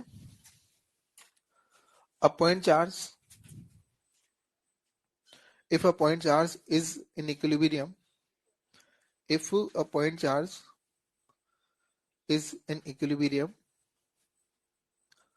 then net force on it will be zero. Then net force on it will be zero. Net force on it will be zero. ठीक है? अब देखिएगा, वो जो सवाल मैंने भी आपको बताया था ना, कि दो चार्ज देकर आपसे बोलेगा कि ये बताइए तीसरे चार्ज को कहां रखें कि फोर्स जीरो उस पर। यस और नो? तो देखो, अब इसके कुछ रूल्स होते हैं, एक बार बोर्ड पर देखना, पूरा ध्यान पूरा फोकस बोर्ड की तरफ रखना एक बार। जैसे मान लो बेटा दो चार्ज है Q1 और Q2, इनके बीच में सेपरेशन मान लो कि R है ना? Q1 Q2 दो चार्ज है, सेपरेशन कितना है? R। आपसे ये कहा जा रहा है कि ऐसी पोजीशन बताओ, ऐसा पॉइंट बताओ जहां पर मैं तीसरे चार्ज को रखूं तो उस पर फोर्स जीरो आ जाए। तो उस पॉइंट को ढूंढने के क्या रूल होता है, उस पोजीशन को ढूंढने के क्या रूल होता है?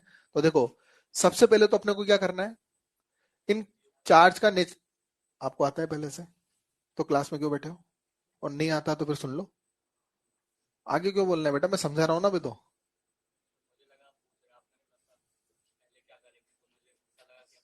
क्या करेंगे, चल बता। जो बोलना चाह रहा था वही बोल दे वापस। पॉइंट कहाँ ज्यूम करेंगे? वही तो गलत है ना, इसलिए पूरा सुन। आधा तो पूरा ज्ञान ना हानिकारक होता है, पता है आपको? सुन ले पहले, आराम से सुन ले। नहीं आता होगा, मैं मना नहीं कर रहा, लेकिन पूरा सुन लो। जो तुमने बोला आधा ही बोला, मैं पूरा बता दूं। इधर देखो आप एक बार ध्यान से सुने। तो अपना सवाल मतलब इस तरह से रहेगा, दो चार्ज आपको दे देगा, Q1 Q2 दो चार्ज आपको दे दिए, और फिर आपसे बोलेगा कि तीसरे चार्ज को कहां रखना चाहिए कि उस पर फोर्स जीरो हो। वो पोजीशन फाइंड करिए जहां पर तीसरा चार्ज रखने पर वो इक्विलिब्रियम में रहे। इस तरह की लैंग्वेज सवालों में रहेगी। क्लियर है? तो ऐसे सवाल को करने का एक पर्टिकुलर फॉर्मेट है, पर्टिकुलर मेथड है। तो देखो, सबसे पहले तो अपन क्या करेंगे, उस लोकेशन को एक रफली आइडेंटिफाई करेंगे। रफली आइडेंटिफाई करने के कुछ रूल्स होते हैं। क्या रूल होते हैं, ध्यान से सुनना। सबसे पहले तो क्या करना होता है कि जो दो चार्ज आपको दे रखे हैं Q1 Q2 दे रखे हैं, सबसे पहले तो उनका नेचर देखना है। सबसे पहले तो क्या करना है, नेचर देखना है। और ये देखना है कि अगर दोनों चार्ज का नेचर अगर सेम हुआ, मतलब दोनों या तो प्लस हो, ये भी प्लस ये भी प्लस हो, या फिर दोनों ही माइनस हो। तो दोनों चार्ज अगर सेम नेचर के होते हैं, तो उस केस में वो जो पोजीशन है, वो जो पॉइंट है जहां पर चार्ज रखने पर इक्विलिब्रियम में है, तो वो पॉइंट आपको दोनों के बीच में मिलेगा। कहां मिलेगा? बीच का मतलब मिड पॉइंट नहीं बोल रहा। बीच का मतलब वो पॉइंट Q1 से और Q2 के बीच में कहीं भी हो सकता है। समझ गए? अगर दोनों चार्ज का नेचर सेम है तो वो पॉइंट कहां मिलेगा? बीच में, बीच का मतलब क्या मिड पॉइंट है क्या? बीच का मतलब मिड पॉइंट, तो वो पॉइंट यहां से और यहां तक कहीं भी हो सकता है, इस लाइन पे वो पॉइंट कहीं भी मिल सकता है आपको, यस और नो? दूसरा कंडीशन, अगर दोनों का नेचर अपोजिट हो, एक प्लस और एक माइनस हो, अगर अपोजिट नेचर के चार्ज है तो फिर वो जो पोजीशन आपको मिलेगी, वो जो पॉइंट आपको मिलेगा, वो आउटसाइड द चार्ज मिलेगा। आउटसाइड द चार्ज का मतलब अब की बार वो पॉइंट आपको दोनों के बीच में नहीं ढूंढना, साइड में ढूंढना है, या तो वो पॉइंट Q2 के इधर ढूंढना है या Q1 के इधर ढूंढना है। समझ गए? नेचर सेम हो तो क्या करना है? दोनों के बीच में ढूंढना है, यहां से यहां तक के बीच में कहीं होगा। और अगर नेचर अपोजिट है तो बीच में नहीं ढूंढना है, आपकी बार साइड में ढूंढना है, या तो Q2 के इधर ढूंढना है या फिर Q1 के इधर ढूंढना है, मतलब आउटसाइड द चार्जेस ढूंढना है। बोलो क्लियर है? दूसरी बात, दोनों ही केस में, चाहे नेचर सेम हो या नेचर अपोजिट हो, दोनों ही केस में आपको वो जो पॉइंट मिलेगा ना, वो छोटे वाले चार्ज के पास मिलेगा। वो पॉइंट कहां मिलेगा? छोटे वाले चार्ज के पास वो पॉइंट मिलेगा। और मैंने आपको पहले बताया था कि छोटा चार्ज किस सेंस में देखते हो? मैग्नीट्यूड के सेंस में। साइन के सेंस में चार्ज को छोटा बड़ा नहीं बोलते, मैग्नीट्यूड के सेंस में चार्ज को छोटा और बड़ा बोलते हैं। यस और नो? तो दोनों ही केस में चार्ज आपको जो जो वो पॉइंट मिलेगा, वो छोटे चार्ज के पास मिलेगा। पहले इस बात को लिखो, क्वेश्चन लेकर इस बात को मैं इंप्लीमेंट करके सिखाता हूँ कि किस तरह से मैं बोल रहा हूँ। ठीक है?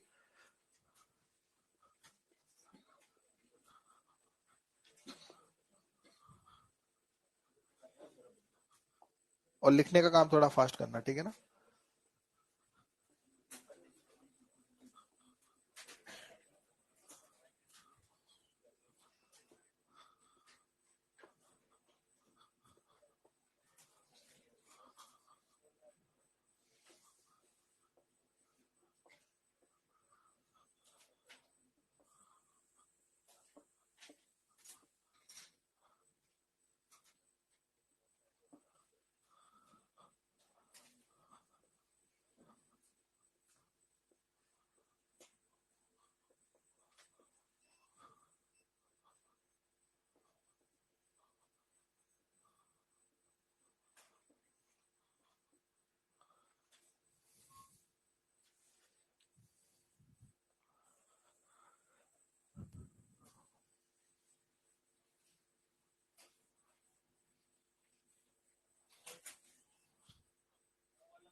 कौन सा मेथड? बाकी दूसरा मेथड तो भैया वेक्टर एडिशन। भाई एक तरीका तो मैंने बता दिया, दूसरा तरीका वेक्टर एडिशन। ग्रेविटेशन में क्या करा था, और इसके अलावा क्या तरीका? भाई दो ही तरीके से हो सकता है, या तो वेक्टर एड करो या फिर आप वो करो। तो वेक्टर एड तो यूनिवर्सल है ना, लेकिन वेक्टर एड कैसे करोगे बताओ? उसमें कॉम्प्लिकेट नहीं होगा वेक्टर एडिशन? तो मैंने ये बात तो बताई ना आपको कि वेक्टर एडिशन हो जाएगा, लेकिन एंगल ऐसे है कि उसमें वेक्टर एडिशन नहीं कर सकते फिर आप। ग्रेविटेशन में इसके अलावा कोई और तरीका लगाया था क्या आपने? वहां पर कैसे करा था? नहीं, वहां पर आपने पेंटागन लिया ही नहीं होगा फिर। वहां पे तुमने ट्राइंगल लिया होगा, क्योंकि ट्राइंगल में अगर 60-60 आएंगे, 120 आएंगे सॉरी, स्क्वायर में 90 आ जाएगा, और हेक्सागोन में तुम्हारे 60 आ जाएगा। तो हेक्सागोन का भी वेक्टर एडिशन से कर दोगे, ट्राइंगल का भी कर दोगे, लेकिन अगर तुम पेंटागोन का सवाल अगर ग्रेविटेशन में लोगे तो वहां पे भी नहीं हो पाएगा फिर वेक्टर एडिशन से।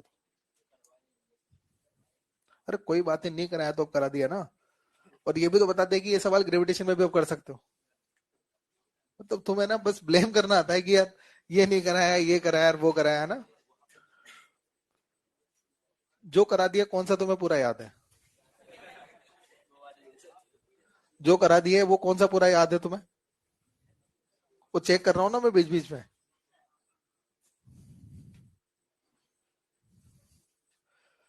देखो, एक क्वेश्चन लिखे, पहले लैंग्वेज लिख लें, एक के बाद एक मैं दो क्वेश्चन लूंगा, ठीक है ना? और ये दोनों क्वेश्चन साथ में सोल्व करेंगे अपन। टाइम 5 मिनट है, 5-1 मिनट एक्सटेंड होंगे, ठीक है ना? कोई दिक्कत नहीं, लेकिन दो क्वेश्चन करने अपने को। लिखो क्वेश्चन, दोनों के लिए लैंग्वेज कॉमन है। लिखो, where should be, where should be third charge placed, where should be third charge placed so that, where should be third charge placed so that net force on it is 0, net force on it is 0। और देखो अब इसमें ना दो question है, एक मैं करूंगा और एक आपको दूंगा। एक बार सब लोग इधर देख लो। पहले पहला क्वेश्चन सिर्फ आपको समझना है, कुछ भी दिमाग नहीं लगाना है, जो पूछे सिर्फ उसका आंसर करना है, सोल्व वोल्व कुछ नहीं करना है। सेकंड क्वेश्चन पूरा है आपको सोल्व करना है, ठीक है ना? देखो तो क्वेश्चन आपका कुछ इस तरह से, इसमें आपसे बोला जा रहा है कि आपके पास में दो चार्ज है, एक है Q1 जिसकी वैल्यू 4Q है, दूसरा Q2 जिसकी वैल्यू Q है, और दोनों का सेपरेशन R है। आपका सवाल ये है कि तीसरे चार्ज को कहां रखना चाहिए कि उस पर फोर्स 0। मेरा सवाल तीसरे चार्ज को कहां रखना चाहिए ये है, कितना रखना चाहिए ये नहीं है। सवाल को समझो पहले, तीसरा चार्ज कहां रखना चाहिए ये है कि तीसरा चार्ज कितना होना चाहिए ये है। कितना होना चाहिए ये भी पूछूंगा, लेकिन अभी सिर्फ ये पूछ रहा हूं कितना कहां रखना चाहिए। एग्जैक्ट लोकेशन फाइंड करनी है, एग्जैक्ट लोकेशन फाइंड करनी। देखते जाओ अभी, पहले सुनते जाओ।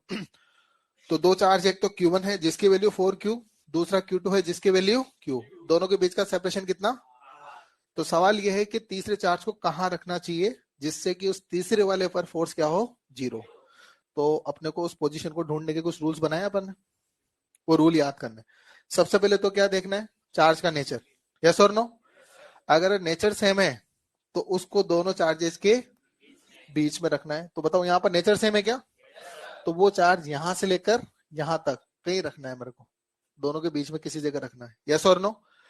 दूसरा छोटे वाले के पास रखना है। छोटा वाला कौन, क्यू या 4Q? क्यू, छोटा वाला क्यू। तो क्यू के पास रखना है और बीच में रखना है। तो वो लोकेशन यहाँ कहीं होगी, क्रॉस बना दिया, मतलब एक मैंने आपको रफ लोकेशन दे दी कि यार यहाँ कहीं वो लोकेशन होगी। देखो ये जो मैंने क्रॉस बनाया, जो आपको रफ लोकेशन दी है, तो ये छोटे वाले के पास भी और दोनों के बीच भी है, यस और नो। तो यहाँ पर मैंने स्मॉल क्यू को रख दिया। अब स्मॉल क्यू यहाँ पर रख दिया, तो बताओ इस जगह रखने पर फोर्स क्या होना चाहिए, 0 होना चाहिए। अरे यस और नो। अच्छा बताओ ये दूरी मैं इस वाले क्यू से तो x मान लेता हूँ, क्या मान लेता हूँ? तो बताओ 4Q से कितनी होगी? सिंपल सी बात है, क्या 4Q से R माइनस एक्स होगी? और अगर आप कह रहे हो कि यहाँ पर चार्ज को रखने पर अगर फोर्स 0 आ रहा है, तो आपको क्या करना पड़ेगा? अगर ये दूरियां वगैरह निकालनी है तो एक काम करो, पहले तो इस पर जो फोर्स लग रहे हैं उनको ड्रॉ करेंगे, और ड्रॉ करके उसका 0 कर देंगे, नेट को 0 करके सोल्व करेंगे तो आपका आंसर आ जाएगा, यस और नो। तो बताओ फोर्स किस पर 0 करना है, कौन सा पर? आप पूरा डिटेल में बोलो, फोर्स किस पर 0 करना है? स्मॉल क्यू पर। तो क्या करेंगे, स्मॉल क्यू पर जाकर बैठ जाए, बैठो फटाफट स्मॉल क्यू पर जाकर, क्या बैठ गए? स्मॉल क्यू पर बैठने के बाद ये देखना है कि फोर्स कितनी जगह से लग रहा है, कितनी जगह से? दो जगह से। कहां कहां से लग रहा है? 4Q से और Q से। क्या दोनों का फोर्स ड्रॉ करोगे?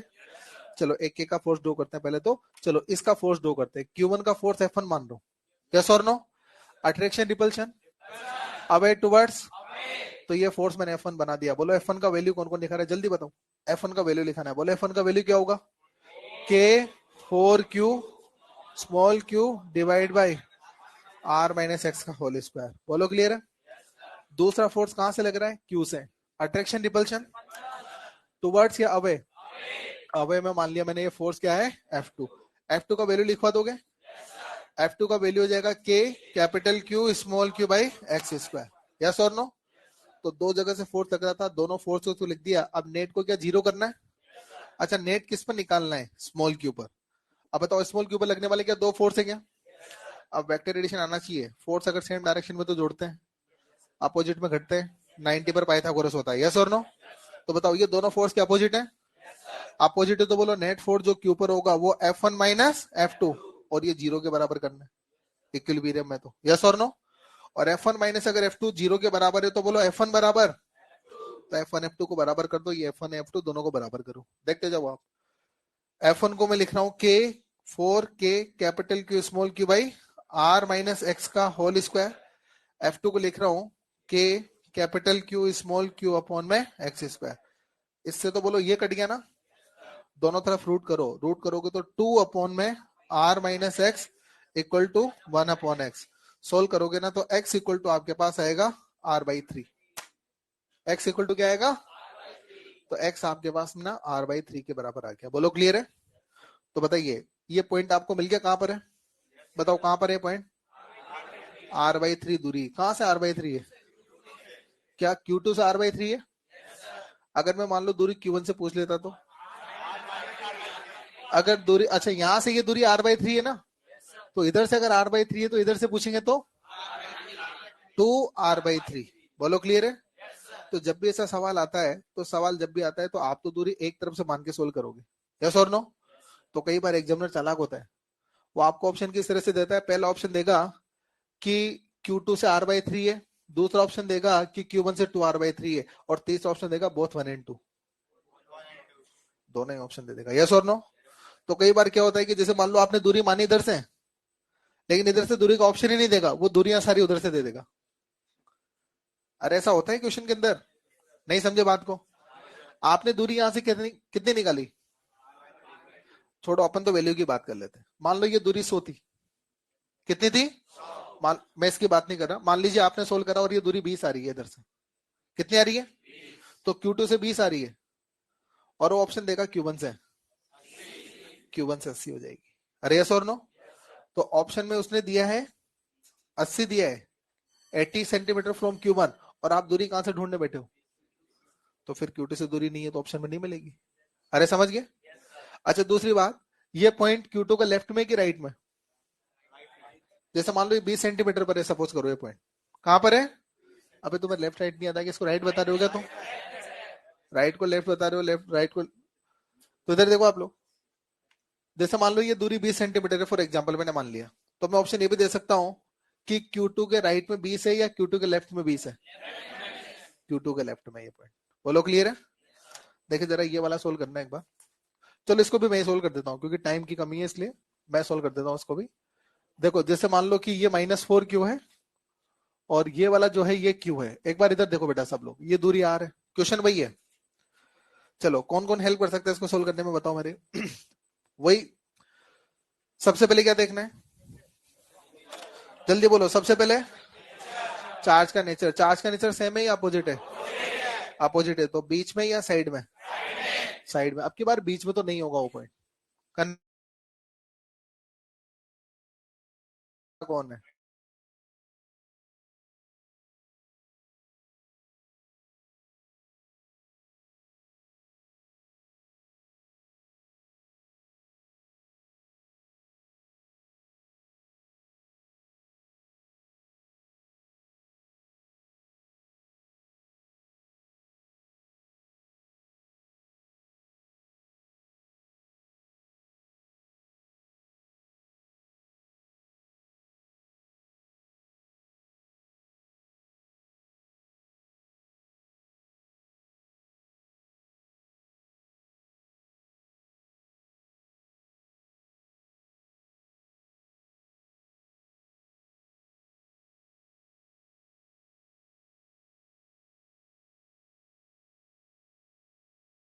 Q by x square, yes और नो?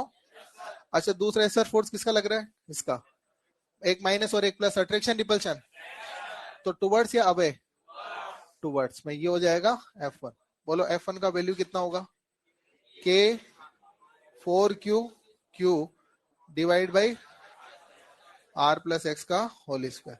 अब नेट को क्या जीरो के बराबर कर दो, तो यहाँ पर नेट फोर्स किस पर निकाल रहा हूँ? Q पर। बोलो नेट फोर्स कितना हो जाएगा? अपोजिट है ना दोनों, तो F1 माइनस F2 बराबर जीरो, नेट को जीरो करना है। और F1 माइनस F2 बराबर अगर जीरो आ रहा है, तो इसका मतलब हो गया F1 बराबर F2। बोलो F1 का वैल्यू कितना है, यहां से रखो, K capital Q small q upon में एक्स स्क्वायर। F2 का वैल्यू कितना है? 4K capital Q small q upon R plus x का स्क्वायर। बोलो क्या ये कट गया? अंडर रूट करो, तो 1 upon x equal to 2 upon में R प्लस एक्स। सोल्व करोगे तो x इक्वल टू R आएगा। x इक्वल टू कितना आएगा? अच्छा ये R कहां से है? R कहां से है? और मैं अगर आपसे Q1 से पूछूं तो 2R, बात समझ में आएगी? तो आपने एक से दूरी निकाली, और अगर दूसरे से पूछेगा तो उसके अकॉर्डिंग आप देख लोगे। क्लियर है बात? कोई कंफ्यूजन? चलो ठीक। मैं कुछ होमवर्क और दे रहा हूं आपको, पिछली क्लास का दे रखा है ना, थोड़ा और भी होमवर्क ऐड करता हूं। लिखो बिगनर बॉक्स नंबर 2 में 5, 6 और 7, बिगनर बॉक्स 2, 5, 6 और 7 एक्सरसाइज 1, 11, 13, 14, 15, 17। एक्सरसाइज 2 में 26। एक्सरसाइज 3 में 1 and 2। ठीक है।